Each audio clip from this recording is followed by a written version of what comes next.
Today I decided to give you guys a review of A Nightmare on Elm Street. Released in 1984 and directed by Wes Craven, the film stars John Saxon, Heather Langenkamp, Johnny Depp in his first movie role, and of course Robert Englund as Freddy Krueger. The basic premise of the film is that there's a man in these kids' dreams on Elm Street, and he's hunting them down one by one and killing them in elaborate and gruesome fashion. It's up to our teen protagonist to try and stop this madman, but will they be able to survive this nightmare on Elm Street? Now let's talk about the story. The film basically starts with this character named Tina who's being chased by Freddy Krueger. The film even pulls kind of a switcheroo. Because the character is very much focused on, you think she's the main character of the movie, but she's killed off very early on in the film. Due to the supernatural nature of her murder, her boyfriend Rod is actually blamed for the killing, and quickly we find out that Nancy is actually the main character, and she must use her wits as well as the knowledge that she learns from her parents, friends, and even research to stop this madman. She continually has dreams of Freddy that become more elaborate as he tries to kill her every time that she falls asleep, pushing her to stay awake as long as she can in order not to succumb to death by Freddy Krueger. That's the basic story of the film without giving away any major plot points. And now let's move on to the good aspects of the film. For one, Robert Englund is great as Freddy Krueger. I think he's featured much more prominently in the sequels, and I do like him more in those sequels. But I think he still does a really good job here, and his first appearance is pretty damn great. Another solid to the film would have to be the visual effects. There's really cool looking sets and really great gore effects littered throughout the movie. Some of them are a little hokey looking, such as the elongated arms of Freddy Krueger, but the shot where he's coming through the latex wall is still an iconic shot to this day and really still freaks me out.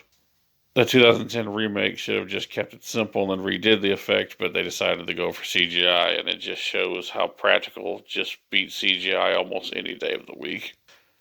Another positive is some of the performances. Johnny Depp does a pretty decent job, and I think John Saxon is really the best actor in this movie and is top billed for a reason. Another positive has to be the score. It's eerie, it really puts you on edge as Krueger takes out these kids one by one in increasingly gruesome fashion with these tense and nerve-wracking music playing between scenes. And lastly, I have to say the atmosphere of the film is just great. Everything in the dream world has a dark and kind of dingy look. It's not too over the top or unrealistic like some of the sequels.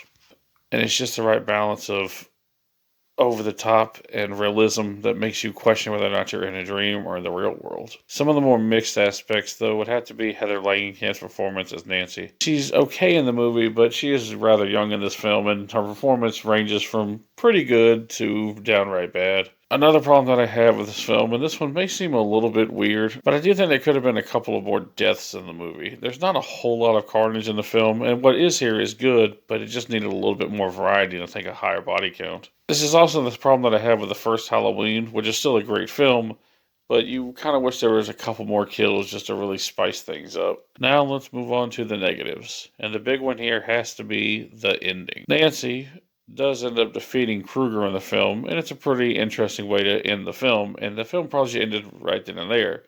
But then it moves on to her having another dream sequence.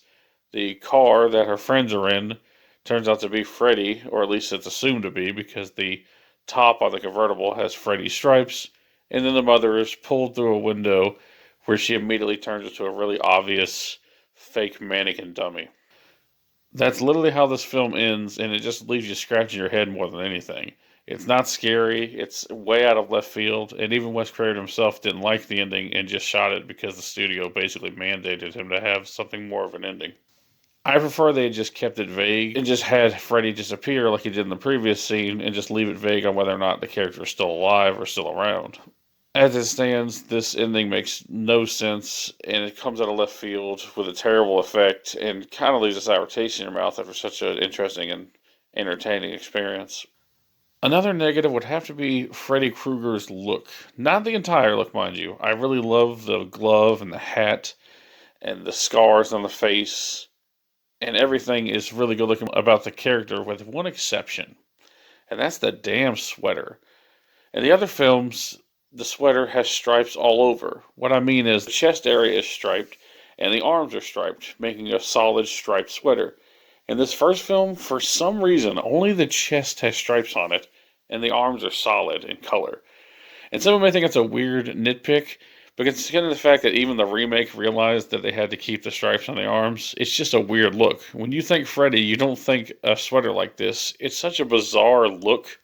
And I'm so glad that the sequels have eye-catching sweater because this thing is ugly. I don't know what the hell they were thinking, but where do they even find a sweater that didn't have stripes on their arms but stripes on the chest?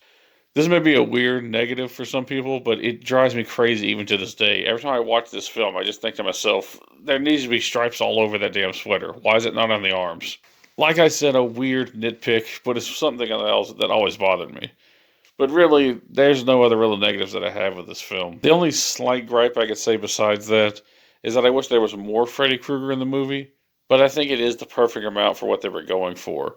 He's more mysterious in this first film, and it really works for the amount you get.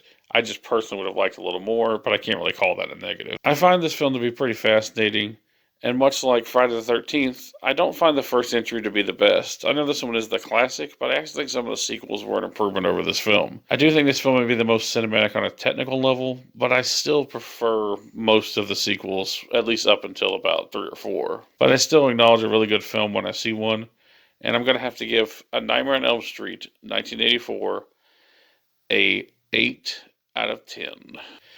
Some people may consider that sacrilege, but I have to be honest. I do think the ending, as well as the kind of lack of Freddy, does hold it back some in my eyes.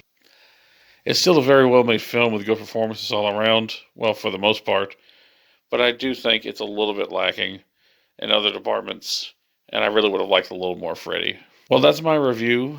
I do thank you all for watching. I really do love the Nightmare on Elm Street franchise, and I do plan on reviewing the other films pretty soon. I hope you're enjoying the Halloween season, and expect at least 1 or 2 more videos from me before the month is over. Again, thank you all for watching. Have a happy Halloween, and peace out.